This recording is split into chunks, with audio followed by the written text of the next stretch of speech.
Number one అంటారు. అసలైన number one Gurukashi university. Hi hello నమస్తే, welcome back to our channel. నేను మీ వైషు. బేసిక్గా మానసిక క్షోభని అనుభవిస్తూ కూడా కొంతమంది వాళ్ళ జీవితంలో ఇంకొంతమందిని ఉంచుకోవాలనుకుంటారు. వాళ్ళు ఎంత బాధ పెడుతున్నా సరే వాళ్ళు నా జీవితంలో ఉన్నారు కదా, సరిపోతుందిలే అని ఉంటారు. So does someone worth hour mental peace? ఈ విషయం గురించి మాట్లాడడానికి థెరపీ టాక్స్లో ఈరోజు నాతో పాటు డాక్టర్ హరీష్ తెన్నేటి గారు, మోటివేషనల్ స్పీకర్ కూడా. సార్తో మాట్లాడదాం. Hello sir. నమస్తే. బాగున్నారా? అంత ఫైన్ అండి. ఓకే. సో నిజంగానే does someone worth hour mental peace అంటే మనం అంత ఇబ్బంది పడుతూ కూడా ఉన్నారు కదా మన లైఫ్లో వాళ్ళు ఉంటే చాలు, మనం ఎంత బాధపడినా పర్లేదు అనుకునే అంత వర్త్ ఎవరైనా ఉంటారంటారు? అస్సలు ఉండకూడదండి అట్లా. అంటే చాలా చాలా ఇంపార్టెంట్ దట్. అంటే రెండు ఆస్పెక్ట్స్లో చూడాలి. ఫస్ట్ వచ్చేసి మన మెంటల్ పీస్ ఎప్పుడూ మనదే. నంబర్ 1 పాయింట్ అది. ఎవరికైనా అప్పజెప్పి బతికే వాళ్ళు ఉంటారు కొంతమంది. నా మెంటల్ పీస్ వాడి మీద ఆధారపడింది, ఈ పని మీద ఆధారపడింది, జాబ్ మీద ఆధారపడింది, ఇట్లాగా రకరకాల ఫ్యాక్టర్స్ పెట్టుకుంటాం. తెలియకుండానే అది చిక్కుముడి వేసుకున్నట్టు వేసుకుంటాం. విప్పుకోలేం, బయటకు రాలేం ఆ చిక్కుముడిలోంచి. అలాగా మనకి నిజంగా కూడా ఈ ప్రపంచంలో you can not buy peace of mind అంటారు. అసలు ఎట్టి పరిస్థితుల్లోనూ నా ప్రశాంతతని కోల్పోయే ఏది నా జీవితంలోకి రాకూడదు. ఇది నెంబర్ 1. ఆర్ ఏది వచ్చినా నేను ప్రశాంతత కోల్పోను. ఎగ్జాక్ట్లీ. ఈజియర్. సో ఇప్పుడు ఎవరి మీద మా ఆయన నన్ను చాలా టార్చర్ పెడుతున్నాడు, ఆర్ మా ఆవిడ ఊరికే అన్నిటికీ సతాయిస్తోంది, పిల్లలు ఇట్లా ఉన్నారు, ఆర్ బాస్ ఇట్లా ఉన్నాడు, ఏదున్నా నువ్వెలా ఉన్నావు ఈజ్ అల్టిమేట్ ఈజియెస్ట్ థింగ్. అందుకే ఈ ప్రపంచంలో ఎవరినైనా, ఇప్పుడు శ్రీకృష్ణ పరమాత్ముడు ఒక్కసారి అనుకుంటే యుద్ధం అంతా ఇట్లా అయిపోయేది. కానీ అర్జునుడికి నిన్ను నువ్వు గెలువు ఫస్ట్ అని నేర్పించాడు. So the most important aspect is నిన్ను నువ్వు ప్రొటెక్ట్ చేసుకోవడం ఇక్కడ so very very important. And ఈ స్పేస్లో ఎవ్వరూ లేరు మనం తప్ప. మనము ఊహిస్తేనే వాడు గొప్ప, మనం ఊహించకపోతే వాడు మన ఎలాంటి ఇన్ఫ్లుయెన్స్ చేయలేడు. ఎవరు ఈ ప్రపంచంలో if we don't allow them here మనని ఎఫెక్ట్ చేయలేరు. ఫిజికల్గా 4 దెబ్బలు కొట్టచ్చేమో, లేకపోతే మనం పుష్ చేయొచ్చేమో, ఇంట్లో ఉండకుండా చేయొచ్చేమో, కానీ ఇక్కడ మాత్రం మనము అలౌ చేస్తేనే వస్తారు. అండ్ వచ్చిన వాళ్ళు మన తలలు నెత్తి మీదకి ఎక్కిన వాళ్ళు నెత్తి మీద నాట్యం చేస్తారు. So you should not let anything. ఒకటి పీస్ ఆఫ్ మైండ్ చాలా చాలా ఇంపార్టెంట్. అండ్ ఈ పీస్ ఆఫ్ మైండ్ వాళ్ళ మీద డిపెండ్ కంటే మన మీద డిపెండ్ అయి ఉంటుంది అన్నది మోస్ట్ ఇంపార్టెంట్ థింగ్. ఓకే, ఇది కంపల్సరీ గుర్తుపెట్టుకోవాలి. ఇది గనక అర్థం కాకపోతే, ఈ బ్యాక్గ్రౌండ్ అర్థం కాకపోతే మనం ఎంతసేపు ఆలోచించుకున్నా తప్పే అవుతుంది. ఎంతసేపు ఆలోచించుకున్నట్టు. సో ఎవరైనా వర్త్ ఆఫ్ మన పీస్ ఆఫ్ మైండ్ కాదు. ఎట్ ద సేమ్ టైం మన లైఫ్లో అలాంటి వాళ్ళు వస్తూ ఉంటారు. మన ఓన్ హస్బెండ్, వైఫ్, కిడ్స్, వీళ్ళు వర్త్ కాకుండా ఎలా ఉంటారు కదా? చాలా దగ్గరకు వచ్చేస్తారు. వాళ్ళకి ఎంత స్పేస్ ఇచ్చేస్తామంటే మన లోపల ఒక పార్ట్ అయిపోతారు. ఇది నేను ఎప్పుడు చెప్తుంటాను, your mind takes that shape అంటాం. నా పిల్లవాడి షేప్ నా కొడుకో, కూతురో, భార్యో, భర్తో, రిలేషన్షిప్స్లో ఎక్కడ ఉన్నా సరే, బాయ్ ఫ్రెండ్, గర్ల్ ఫ్రెండ్లో, నీ లోపల నుంచి ఒక మైండ్ యొక్క పార్ట్ వాళ్ళ బాడీలోకి వెళ్ళి కూర్చుంటుంది. You see yourself there, you create an expectation. ఆ ఎక్స్పెక్టేషన్ నాకు జరగాలి, ఐఎమ్ బౌండ్ టు దిస్ అనే దాంట్లో ఉంటాం. ఇక్కడ అంటే కొంచెం అర్థం కావడానికి చెప్తున్నా. నేను ఒక అమ్మాయిని ప్రేమించాను, ఆ అమ్మాయి నాతో ఇలా ఉంటే నాకు బాగుంటుంది అని ఒక ఎక్స్పెక్టేషన్ సెట్ చేసాం. ఈ ఎక్స్పెక్టేషన్ వాళ్ళు అలా ఉండాలి అనే దాంట్లో మనం ఒక లిమిట్ పెట్టుకుని వాళ్ళ బొమ్మలో గీసి కూర్చోబెట్టాం. ఎప్పుడైతే దాంట్లోంచి మిస్ అవుతారో మనం వీ ఫీల్ కోపం కానీ, ఫ్రస్ట్రేషన్ కానీ, టెన్షన్, ఇవన్నీ ఎందుకు అవుతాయంటే నేను గీసుకున్న పిక్చర్లో ఆ పిక్చర్కి తగ్గట్టుగా ఆ మనిషి లేదు కాబట్టి మనకు ఫ్రస్ట్రేషన్. సో పాయింట్ ఇస్, మనం ఎప్పుడైతే రిలేషన్షిప్లోకి వెళుతూ ఉంటామో ఆ త్రూ అవుట్ మనం ఎప్పటికప్పుడు ఇది పర్మనెంట్ ఉండదు, ఇది పర్మనెంట్ ఉండదు, ఇది కాదు, వాళ్ళు నాకు తగ్గట్టుగా బిహేవ్ చేయాల్సిన అవసరం లేదు అనేది తెలుసుకోవాలి. ఒక స్టేజ్ వచ్చాక పేరెంట్స్ అయిపోతారు అలా, పిల్లలు నా మాట వినట్లేదు అనే యాంగర్లోకి వెళ్ళిపోతారు. లేకపోతే నేను ఎంత కష్టపడి చదివించానురా నిన్ను, ఇలాంటి పని చేస్తావా అని. ఇప్పుడు ఈ కులాంతర వివాహాలు జరిగినప్పుడు అదే, నేను ఎంత కష్టపడి పెంచాము, ఇలాంటి పని చేసావా, నా పరువు తీసావా అన్నది కూడా అక్కడి నుంచి వస్తుంది. That I created some image, నువ్వు అందులోనే అలాగే ఫిక్స్ అయి ఉండాలి. ఆ ఫిక్స్ అయ్యింది నువ్వు డిస్టర్బ్ అయితే నేను నా మనశ్శాంతి కోల్పోతాను ఎస్ బట్ అనే దానిలో కలిపి ఈజ్ ఇట్ దట్ ఈజీ అంటే మన మైండ్లో ఆల్రెడీ వాళ్ళకి ఒక ప్లేస్ ఇచ్చి కొన్ని ఇయర్స్గా ట్రావెల్ చేస్తున్నప్పుడు వాళ్ళ ఏదైనా సరే మన ఎఫెక్ట్ చేస్తుంది, వాళ్ళ చిన్న యాక్షన్స్ కూడా ఎఫెక్ట్ చేస్తాయి. సో లేదు వాళ్ళు మన మెంటల్ పీస్ని డిస్టర్బ్ చేయకూడదు అని చెప్పుకోవడం అంత ఈజీ కాదు. Absolutely easy. ఈ ప్రపంచంలో ఏది ఈజీ కాదు. ఎనీథింగ్ వర్త్ ఇట్ ఈజీ కాదు. ఎగ్జాక్ట్. ఓకే, బట్ కొన్ని సందర్భాల్లో వీ షుడ్ అండర్స్టాండ్ ఇది నేను తయారు చేసుకున్న సమస్యే అండ్ అందులోంచి బయటపడడం కూడా నాకు వచ్చి ఉండాలి అనేది పాయింట్ అక్కడ. నిజంగా సొంత వాళ్ళు ఎవరైనా అట్లా ఇబ్బంది పెట్టి బాధ పెట్టి మనని వదిలి వెళ్ళిపోతే చాలా బాధ వేస్తుంది, నో డౌట్. ఏమి నేను మైక్ ముందుంది కదా అని చెప్పట్లేదు, బాధ ఉంటుంది. But as early as possible దాని నుంచి బయటకు రావాలి. బికాస్ నీకు ఇది కాకపోతే ఇంకొక దానికి అంటుకుంటుంది మైండ్. నీ మైండ్ ఎంత అన్నీ ఉన్నాయండి కానీ ఆ ఒక్క కోర్టు కేసు అయిపోతే అని మొదలెడతారు. You will not believe how strong mind can behave. నీ పీస్ ఆఫ్ మైండ్ని పాడు చేయడానికి ఒక్క చిన్న ల్యాండ్, ఎవరో టీవీల్లో మాట్లాడే వాళ్ళతో కూర్చుని ఆవేశంగా డిస్కషన్లు పెట్టేవాళ్ళు, పాలిటిక్స్ గురించి మాట్లాడుకుని ఇంట్లో ఇక్కడ కొట్లాడుకునేవాళ్ళు, ఎక్కడో లేని దేవుడి కోసం ఇక్కడ గొడవలు పడి తలలు నరుక్కునే వాళ్ళని చూసాం మనం. Just because you created an image and ఆ ఇమేజ్ నీతో ఆడుతుంది ఆట. ఇది సొంత వాళ్ళతో జరిగినప్పుడు బాధ ఎక్కువ ఉంటుంది, బయట వాళ్ళతో జరిగినప్పుడు ఎఫెక్ట్ లేదనిపిస్తుంది, కానీ అవి కూడా మన లోపల షేప్ తీసుకుంటూ ఉంటాయి. ఓకే, సో మైండ్ని మనం ఫస్ట్ నుంచి అలా ట్రైన్ చేసుకోవాలి. దట్ ఎనీథింగ్ హ్యాపెన్స్ నేను ముందు ప్రశాంతంగా ఉంటే నేను ప్రాపర్గా ఆలోచించగలుగుతాను. ఏదైనా సమస్య వచ్చినప్పుడు నా పీస్ ఆఫ్ మైండ్ పోయింది అంటే నా అన్కంట్రోల్డ్గా అయిపోతుంది నా మైండ్ అండ్ బాడీ అన్కంట్రోల్డ్ అయిపోతుంది.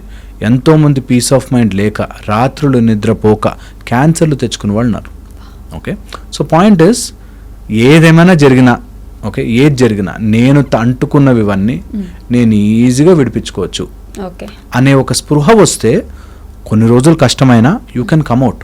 కొంతమంది ఇంకా నా జీవితం ఇంతే, ఇంకా దీన్ని నేను దాటి రాలేను. మా దగ్గరికి ఎంతమంది వస్తారో అబ్బాయి ఏదో యాక్సిడెంట్లో చనిపోయాడనో లేకపోతే గర్ల్ ఫ్రెండ్ వదిలేసిందనో, అండ్ మనకి ఈ మధ్య సినిమాల్లో వాటిలో కూడా ఒకసారి ఏదైనా అట్లా వదిలేదంటే వాడు తాగేసి రోడ్డు మీద పడిపోవాలి, డ్రగ్స్ తీసుకుని రోడ్డు మీద పడిపోవాలి అన్నట్టుగా చూపిస్తున్నారు.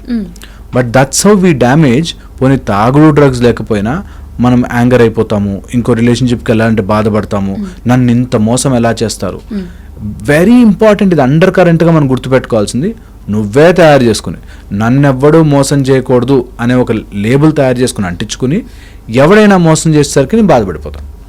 మోసం జరగచ్చు భయ్, నాతో నన్ను ఎవరన్నా చీట్ చేయొచ్చు, నా లైఫ్లోకి ఒక రాంగ్ పర్సన్ రావచ్చు, ఒక నార్సిసిస్టిక్ హస్బెండ్ రావచ్చు, ఒక రూడ్ బిహేవ్ చేసేవాడు రోడ్డు మీద తగలచ్చు. That is part of it. ఇంకా మనం తీసుకుని దాన్ని అనలైజ్ చేసి ప్రాసెస్ చేసే అవసరం కూడా లేదు. That is part of our life. ఉంటాయి అండ్ ఉన్నప్పుడు దాన్ని మైండ్లోకి తీసుకోకుండా డీల్ విత్ ద సిచ్యువేషన్. చాలా ఈజీ. ఎవరన్నా హస్బెండ్ వైఫ్ ఏదైనా గొడవ లేదనుకో, deal with it, don't deal it here. మళ్ళీ రూమ్లోకి వెళ్ళి నా బ్రతికే ఎందుకు ఇలా అయిపోయిందండి, చాలామంది నాకే ఎందుకు ఈ కష్టాలు వచ్చాయి, నాకే ఎందుకు అంటే నీకు రాకూడదు కష్టాలు. ఏంటది, ఎక్కడన్నా బాండ్ రాయించుకొని వచ్చామా? లేదు కదా. నేను దేవుడు పూజలు రోజు చేస్తానంటే నాకే కష్టాలు, ఎక్కడ రూల్ లేదు అట్లా. ఓకే, కష్టాలు నీ ప్రాబ్లమ్స్ అన్నీ సెట్ ఆఫ్ ఉంటాయి. నువ్వు దేవుడి మీద నమ్మకం పెట్టా కాబట్టి తీరుతాయని బాగా స్ట్రాంగ్ ఉండాలి అండ్ హ్యాపీగా లైఫ్ని ముందుకు తీసుకెళ్ళాలి. ఓకే, కష్టం అనిపించింది చాలా, you should be ready to leave it. నాకు నేను డెంటల్ డాక్టర్ కాబట్టి చెప్తున్నా, నా పన్ను పుచ్చిపోయింది. ఓకే, ఎంత పన్నైనా ఎన్ని రోజులు ఎన్ని స్వీట్లు దాంతో తిన్నా, ఆ రోజు బాగా పాడైపోయింది, హోప్లెస్ టూత్ అంటే తీసేయాలి. Absolutely as simple as that. So నీకు ఏదైనా బాగా ప్రాబ్లం అయింది, ఇంట్లో ఏదైనా అన్బేరబుల్ సిచ్యువేషన్ ఉంది, తీసేయాలి. ఈ అటాచ్మెంట్ ఏదో రోజు పోతుంది, ఏదో ఒక రోజు తెంపుకుని వెళ్లాల్సిందే. అది కొంచెం ముందైంది అంతే. ఇది నిజంగా వినేవాళ్ళు నువ్వు చేసావా బాబు, నాకు చాలామంది అట్లా కమెంట్లు పెట్టేవాళ్ళు ఉంటారు కదా, నువ్వు చెప్తావు ఈజీగా, వదిలితే తెలుస్తుందా బాధ అని. నిజంగా చాలా బాధ ఉంటుంది, అగ్రీడ్. బట్ బాధలోంచి బయటపడ్డప్పుడే గెలుస్తాం. ఓకే, కష్టం ఉంటుంది అబ్సల్యూట్లీ. ఇది చాలా చాలా ఇంపార్టెంట్, అందరు గుర్తుపెట్టుకోవాలి. ఒకవేళ ఇది చెయ్యాలి అంటే నేను మెథడ్ చెప్తాను, సో దట్ జస్ట్ ర్యాండమ్గా చేయండి అని కాకుండా మెథడ్ చెప్తాను. ఎవరైనా మన ప్రశాంతతని తింటున్నారు అంటే నెంబర్ 1 వాళ్ళకి సంబంధించిన ఆలోచనలు తగ్గించాలి. ఓకే, టూ మెనీ ఆలోచనలు మెమరీస్ లాగా పెట్టుకోవద్దు. ఓకే, 1. సెకండ్ వచ్చేసి replace the thoughts with something purposeful and powerful. అంటే సంథింగ్ బిగర్. నాకు ఈ సమస్య లైఫ్లోకి వచ్చింది అంటే రోజు నేను అదే రోడ్డు మీద వెళ్తున్నాను, అదే రోడ్డు మీద జారి పడుతున్నాను, ఆ రోడ్డుని రిపేర్ చేయాల్సిన బాధ్యత నాకు వచ్చింది.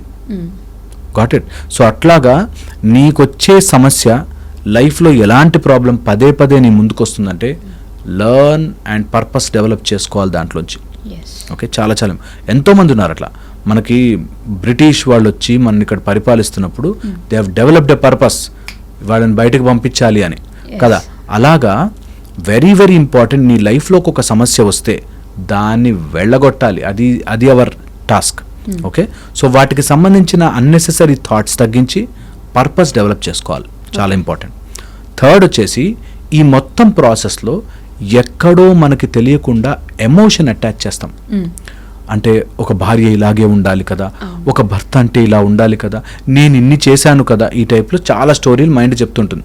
ఎంత నిన్ను నమ్మి డబ్బులు ఇచ్చాను రా అంటాడు. ఓకే, నిన్ను నమ్మి నీకోసం నువ్వు ఏదైనా సరే నీ కాళ్ళు పట్టుకున్నా ఉంటాను అంటాం. సో ఫస్ట్ అలాంటి దాని నుంచి ఎమోషన్ బయటికి రావాలి. ఎమోషనల్ బయటికి రావాలి అంటే emotion is wherever your thoughts are flowing. Energy అక్కడ ఫ్లో అయితే అది ఎమోషన్గా మారుతుంది. సో ఫస్ట్ బయటకు వచ్చి అంత సీన్ లేదు, ఓకే, అంత నా ఎమోషన్స్ అన్నీ ఒకరికి ధారపోయాల్సిన అవసరము కానీ సీన్ కానీ లేదు.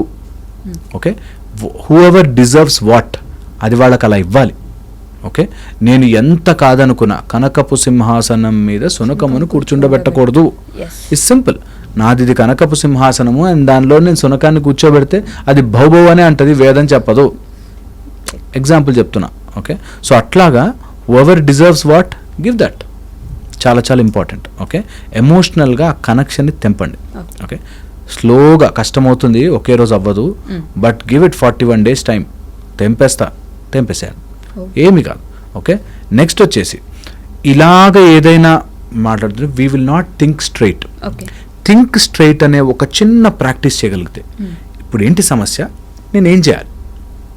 చాలామంది ఏమవుతుంది తెలుసా, నేను డైవర్స్ ఇవ్వచ్చు కానీ పిల్లలు ఏమైపోతారండి, ఇదే ఉంటుంది, సేమ్ ఇదే టోన్లో చెప్తారు. నిజంగా పిల్లల కోసం నేను తట్టుకుంటున్నానండి, నాకు అక్కడ రెంటిల్లు ఉంది కాబట్టి తట్టుకుంటున్నానండి, నేను ఈఎంఐ కట్టుకోవాలి కాబట్టి ఈ బాస్ని తట్టుకుంటున్నానండి. Think straight forward. ఇక బాస్ నచ్చలేదు చెప్పగలగాలి, కంప్లైంట్ రాయగలగాలి, ఏదన్నా దాని కాన్సిక్వెన్సెస్ వస్తే ఫేస్ చేయాలి. లైఫ్లో ఏ డెసిషన్ ఎవరు ఎందుకు భయపడతారు తెలుసా, ఆ డెసిషన్ యొక్క కాన్సిక్వెన్సెస్ మనం తట్టుకునే ధైర్యం ఉండదు, దానివల్ల బాధపడతాం. ఒక డెసిషన్ తీసుకుంటే గట్టిగా వాటి ఏదొచ్చినా ఐ విల్ ఫేస్ ఇట్ కదా. మనము ఎప్పుడైనా సరే ఒక డెసిషన్ తీసుకున్నప్పుడు వాటి యొక్క కాన్సిక్వెన్స్ వస్తాయి. ఒక మందు వేసుకుంటే వాటి యొక్క సైడ్ ఎఫెక్ట్స్ ఉంటాయి, వాటికి తగ్గ కేర్ తీసుకుంటే సైడ్ ఎఫెక్ట్స్ తగ్గిపోతే మందు బాగా పనిచేస్తుంది. అలాగా whatever decision you are taking you will have some consequences. వాటికి రెడీ లేనివాడు పిరికివాడిలాగా బ్లేమ్ చేసుకుంటూ బతుకుతాడు. నేను డెసిషన్ తీసుకుంటా, దానిలో సొసైటీ ఏమనుకుంటుందో అని ఉన్న వాళ్ళు చాలామంది తెలుసు. రోజు ఆయన వచ్చి తాగేసి వచ్చి కొడతాడు, కానీ సొసైటీ ఏమనుకుంటుందండి నాలాంటి వాడిని. Second marriage.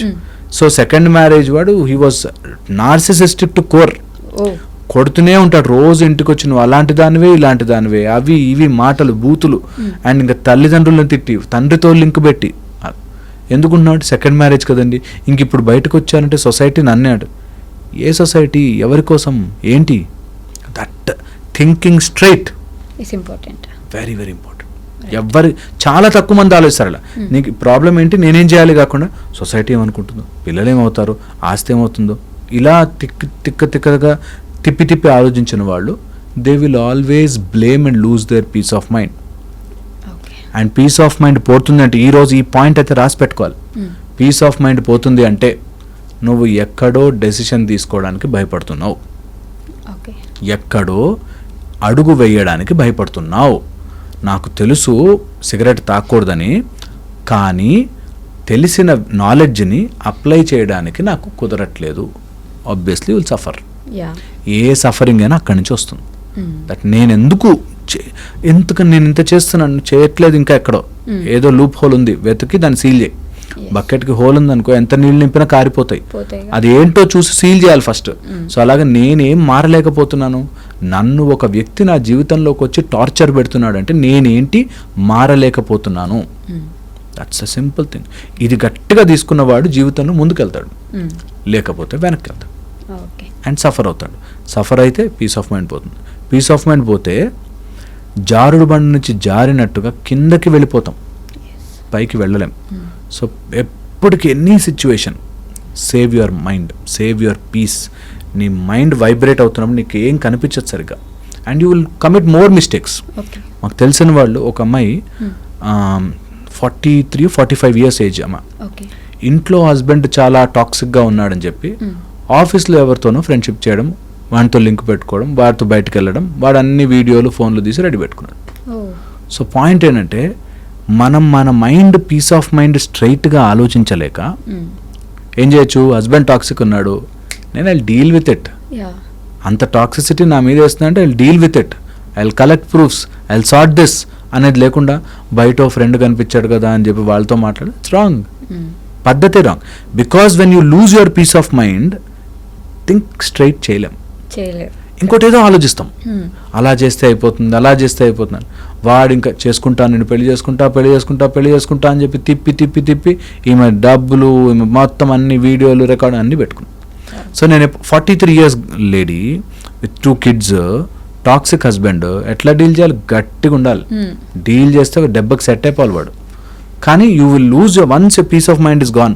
నాకెందుకు ఇలా జరిగింది, నేను ఎంత చెప్తున్నా వినడు, వానికి పొలిటికల్ పవర్ సపోర్ట్ ఉంది మా హస్బెండ్కి, ఈ టైప్లో గంట సేపు స్టోరీ చెప్పిన సింపుల్ గో డీల్ డామిట్, ఏమవుతుంది, ఏం కాదు, గట్టిగా ఉండాలి అనేది స్ట్రైట్గా ఆలోచించేవాడు తెలుస్తుంది. అలా ఆలోచిస్తే ఇంకోటి దొరికి ఇప్పుడు తిప్పి ఆమె తప్పైంది, that she is gone with some other person అని వీడు చాలా మంచివాడు అయిపోతాడు. సో నష్టము ఎప్పుడు కూడా వంకర ఆలోచించిన వాడికి ఉంటుంది. థింక్ స్ట్రైట్, చాలా ఈజీ అండ్ సింపుల్. ఇది గనక తెలుసుకుంటే పీస్ ఆఫ్ మైండ్ కాపాడుకోవచ్చు. Okay, thank you.